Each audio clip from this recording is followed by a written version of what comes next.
Hello, आप लोग सुन पा रहे हैं? हेलो मैम, सुन पा रहे हैं। आज की एफडीपी हाँ, आज की एफडीपी के जो मुख्य वक्ता हैं प्रोफेसर राकेश राणा जी का बहुत बहुत स्वागत है एफडीपी प्रोग्राम में। और जैसा कि वर्चस्व सैनी जी ने बताया कि काफी अनुभव है इनका, काफी इन्होंने कार्य किया है। तो आज मैं आशा करती हूँ कि इस एफडीपी प्रोग्राम में प्रोफेसर राकेश राणा जी का जो उद्बोधन है वो that will be very very beneficial for our faculty, और हमारी फैकल्टी उनसे बहुत ज्यादा प्रेरित इंस्पायर होगी और इंस्पायर होकर काम करेगी, ऐसा मैं मानती हूँ। तो मैं आमंत्रित करती हूँ प्रोफेसर राकेश राणा जी को दोबारा वर्चस्व सैनी जी के बाद कि वो आए और अपना एड्रेस दें।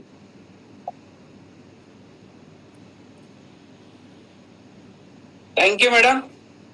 सीमा मैम को नमस्कार। नमस्कार नमस्कार। हाँ, ऑडिबल मैम?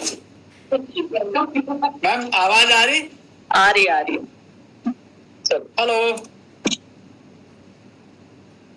मेरी आवाज आ रही सबको? आ रही है? जी जी जी जी सर। संतोष मैम नमस्कार। नमस्कार। जैन कन्या पाठशाला डिग्री कॉलेज मुजफ्फरनगर की प्रबुद्ध प्राचार्य आदरणीय सीमा जैन मैम और इस एफडीपी को आयोजित करने वाली पूरी टीम, डॉक्टर संतोष मैम, वर्चस्व सैनी जी और वहां के सभी प्रतिष्ठित शिक्षकगण, शिक्षिकाएं, सभी साथी, आपने जो विषय आज बातचीत के लिए मेरे लिए चुना उसके लिए भी आभार कि आपने बहुत ही रिलेवेंट विषय skill development and vocational education जैसे महत्वपूर्ण विषय पर बातचीत का मुझे जिम्मा दिया। Skill development and vocational education की जरूरत बहुत पहले से महसूस की जाती रही। सबसे पहले 1934 में सप्रू समिति ने इसकी सिफारिश की, आजादी से पहले ही।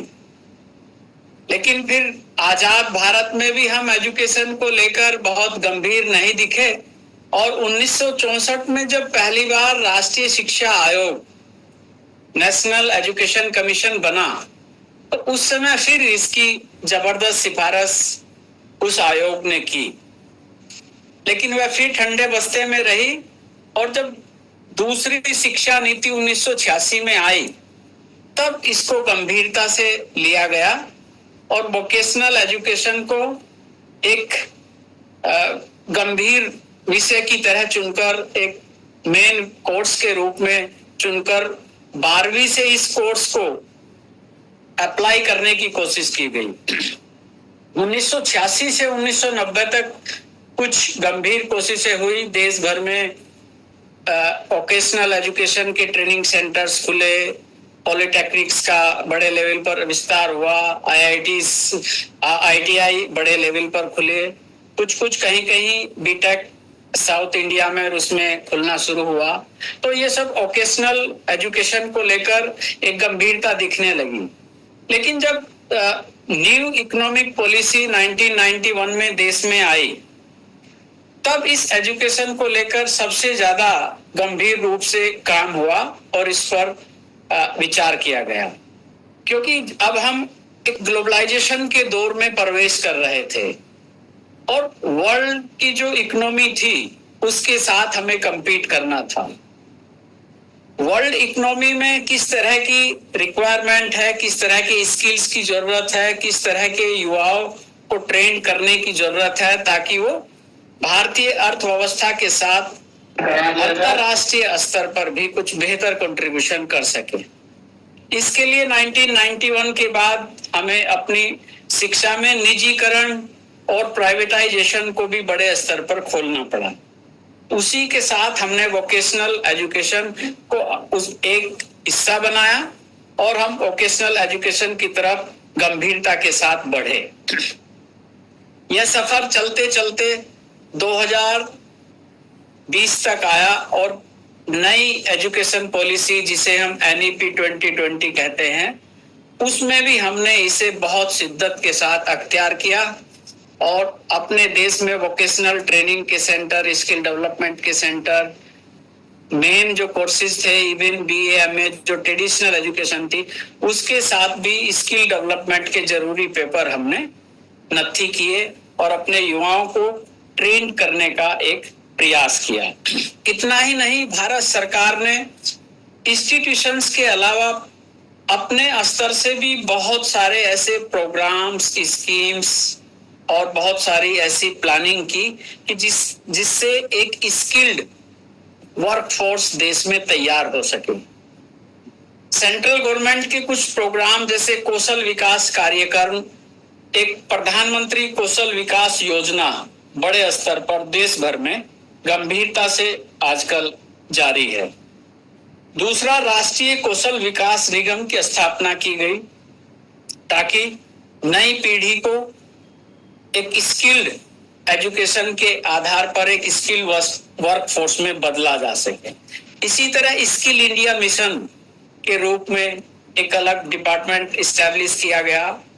गांव को मद्देनजर रखते हुए गांव के जो यूथ हैं, गांव के युवाओं के लिए दीनदयाल उपाध्याय ग्रामीण कौशल योजना की एक पूरी रणनीति बनाई गई कि कैसे रूरल डेवलपमेंट को थोड़ा गति दी जाए और ग्रामीण युवाओं को देश के विकास में अर्थव्यवस्था के साथ जोड़कर आगे बढ़ाया जाए।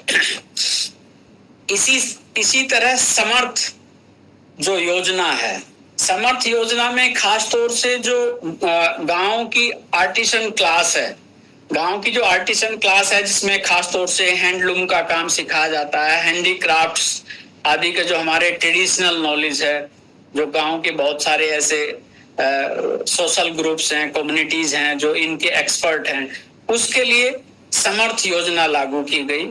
इसी तरह पढ़े लिखे युवाओं के लिए स्टार्टअप इंडिया और स्टैंड अप इंडिया जैसे 2 अभियान शुरू किए गए, जिसमें खास तौर से यंगस्टर के ग्रुप को या वो कोई नया वेंचर अगर लाते हैं तो उसमें बड़े लोन और बड़े ऋण देने की एक व्यवस्था की गई।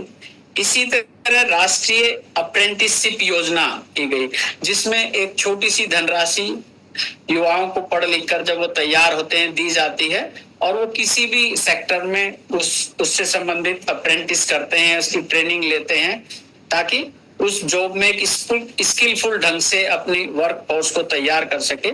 इस दृष्टि से उन्हें की गई। अब सवाल यह है कि इसकी इतनी इम्पोर्टेंस, इतना महत्व क्यों है हमारे लिए खास तौर से?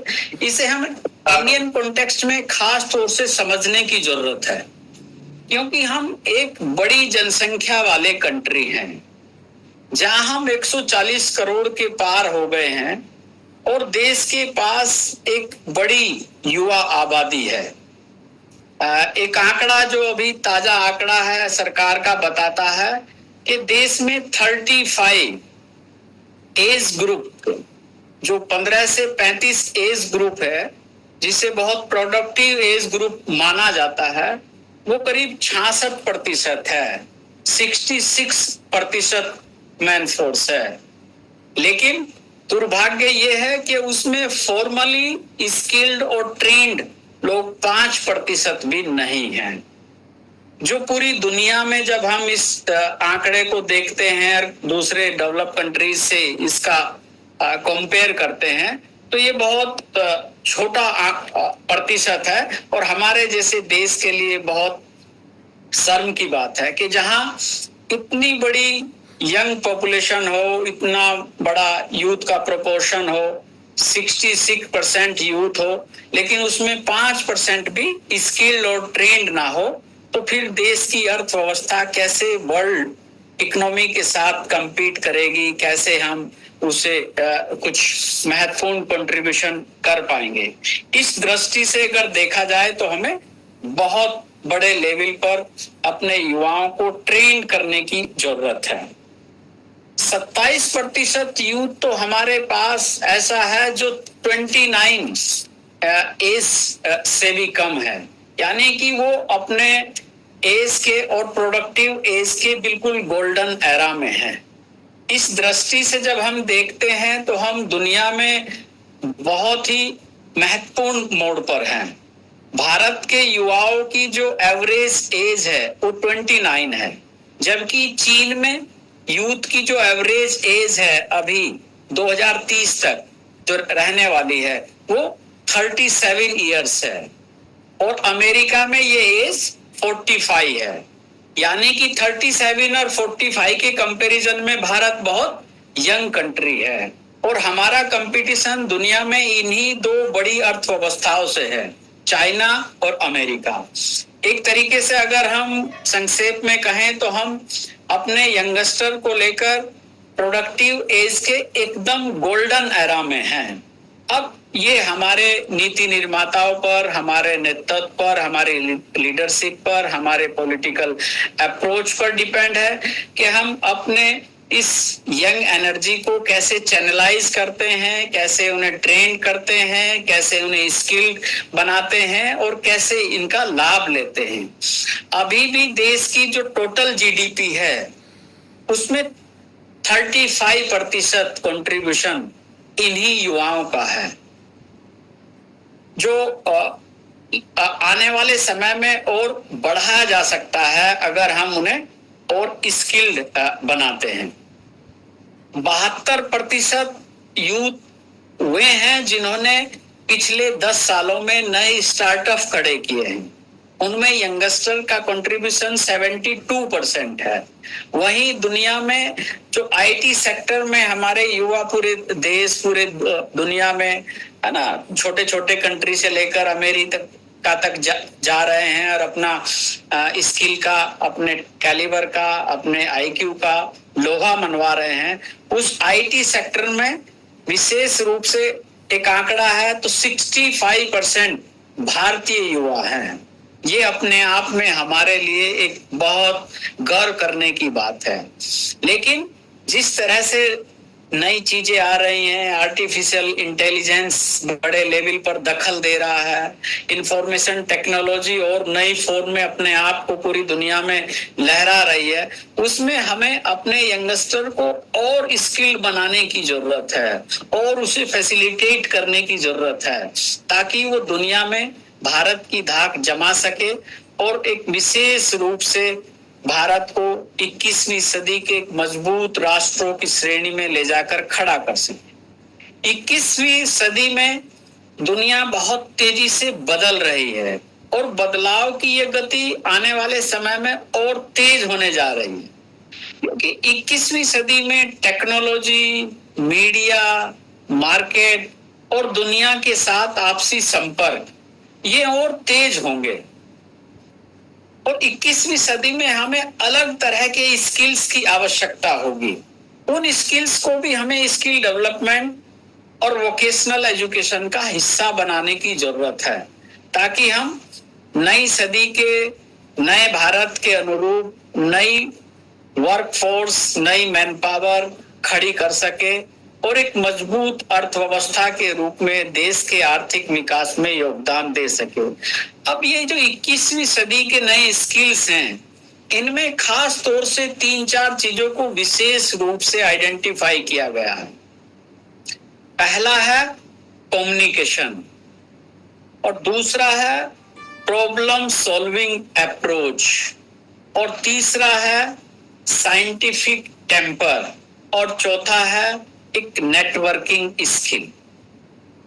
यानी कि अगर इन स्किल से हम अपने यूथ को, अपने यंगस्टर को लैस करते हैं तो हम 21वीं सदी की आवश्यकताओं के अनुरूप, यानी कि 21वीं सदी में किस तरह के जॉब्स होंगे, किस तरह के काम होंगे, किस तरह के प्रोफेशंस डेवलप होंगे, उनके अनुसार एक अच्छी वर्कशॉप, एक बड़ी वर्कफोर्स दुनिया को हम सप्लाई कर सकते हैं और अपनी अर्थव्यवस्था को मजबूत कर सकते हैं।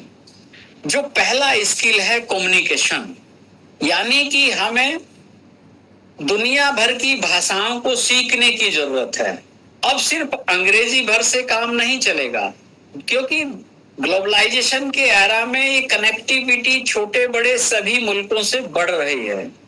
और जहां अंग्रेजी नहीं है वहां तक भी हमें अपने माल को, अपने प्रोडक्ट को, अपने विचारों को, अपनी वस्तुओं को भेजने की और बेचने की जरूरत है, क्योंकि ये मार्केट का, बाजार का दौर है। इसमें जो जितने मजबूत ढंग से कम्युनिकेट कर पाएंगे, भेज पाएंगे, अधिकतम भाषाओं को सीख पाएंगे, मीडिया के नए तौर तरीके जान पाएंगे, है ना, कम्युनिकेट करने के नए तौर तरीके खोज पाएंगे, वो उतना ही मजबूत होंगे।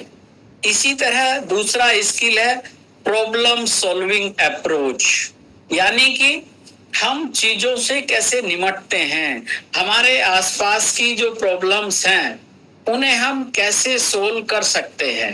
अगर हम अपने इर्द गिर्द की प्रॉब्लम्स को सोल्व कर पाएंगे तो हम अपनी चीजों को आसानी से मैनेज कर पाएंगे। इसीलिए आजकल आप देख रहे होंगे कि यूथ के साथ अगर इंजीनियरिंग उसने किया है या कोई स्किल उसने किया है, उसके साथ अगर वो MBA है या उसने मैनेजमेंट स्किल या किसी उसमें कोई सर्टिफिकेट डिप्लोमा लिया है तो उनकी ज्यादा डिमांड है, क्योंकि वो प्रोडक्टिव होने के साथ साथ मैनेजरियल स्किल भी रखता है, कैसे चीजों को मैनेज करना है, कैसे समस्याओं को सुलटाना है।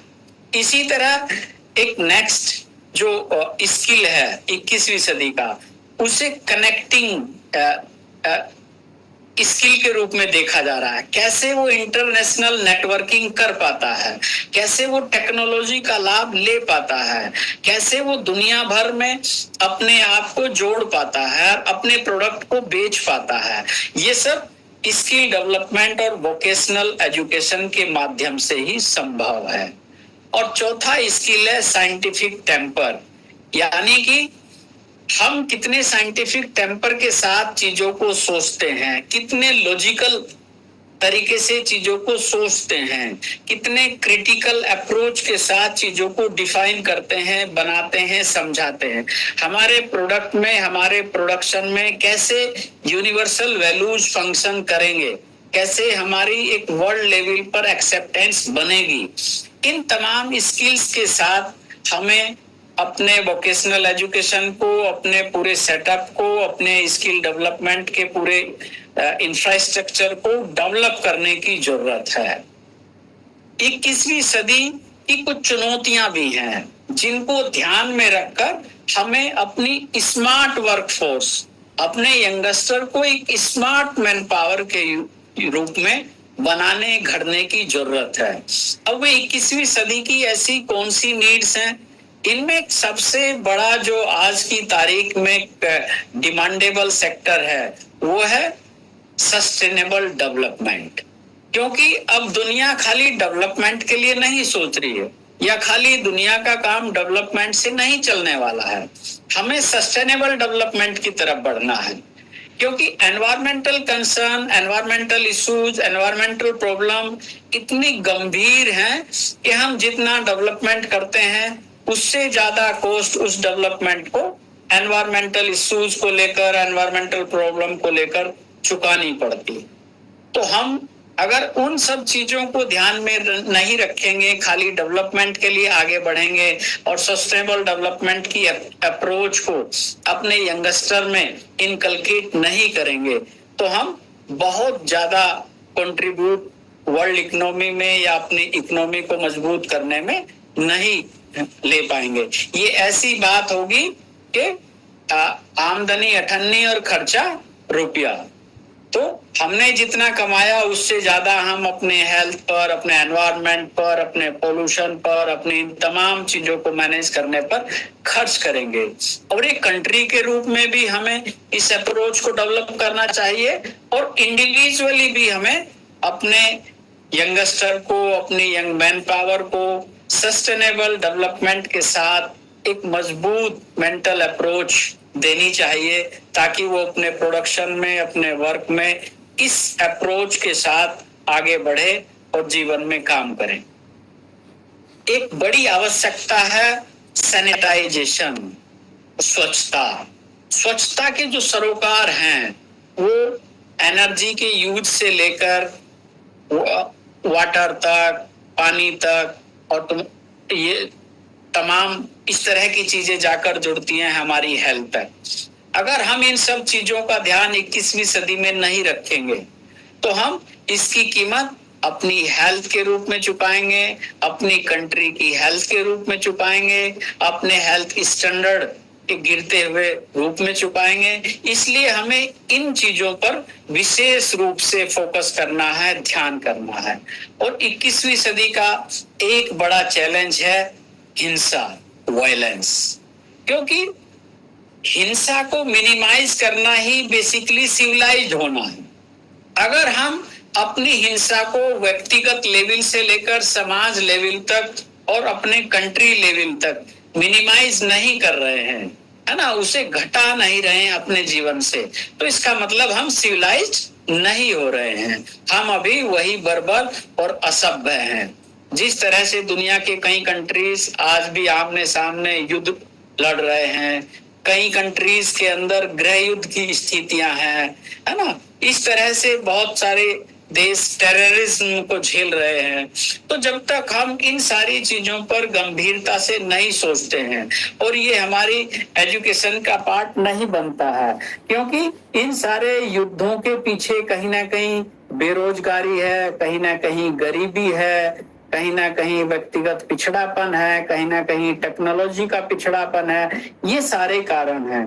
और इन सारी समस्याओं से पार पाने का एक ही तरीका है कि हम क्वालिटी एजुकेशन दें। और क्वालिटी एजुकेशन अधूरी है अगर वो हमें स्किल नहीं सिखाती, वो हमें जीविकोपार्जन करके अपने जीवन को चलाना नहीं सिखाती। और यही वोकेशनल एजुकेशन का और स्किल डेवलपमेंट का मेन कंट्रीब्यूशन है कि वो हमें नई सदी की नई आवश्यकताओं के हिसाब से तैयार करेगी। और हमसे ज्यादा इस दृष्टि से देखा जाए तो किस कंट्री और किस समाज के पास हमसे ज्यादा सुंदर और अच्छे युवा मस्तिष्क हैं जो नए ढंग से चीजों को सोच सकते हैं, नए ढंग से चीजों को बना सकते हैं, नए तरीके से नवाचार के आधार पर नए प्रोडक्ट बनाकर पूरी दुनिया में हिंदुस्तान का नाम कर सकते हैं, अपनी इकोनॉमी को मजबूत कर सकते हैं, देश को मजबूत कर सकते हैं। इस तरह से भारतीय युवाओं के सामने बहुत सारी अपॉर्चुनिटीज भी हैं। सबसे बड़ी तो यही कि हम एक बड़ी जनसंख्या वाले कंट्री हैं, हमारे पास एक बड़ा आधार है, बड़ी पॉपुलेशन है यंगस्टर की। मैं आपको बताया कि 15 से 30, खासतौर से 29 की एज तक हमारे पास 70 के आसपास एक बड़ी पॉपुलेशन है। इतना बड़ा परसेंटेज दुनिया में किसी के पास नहीं है। अगर हम अपने इस यंग एनर्जी को एक प्रोडक्टिव अप्रोच दें और एक स्किल डेवलपमेंट के आधार पर वोकेशनल ट्रेनिंग दें तो हम उसे एजुकेट करके एक बहुत मजबूत 5वीं 6ठी अर्थव्यवस्था विश्व में खड़ी कर सकते हैं और दुनिया के सामने एक सशक्त भारत के रूप में देश को, राष्ट्र को उपस्थित कर सकते हैं।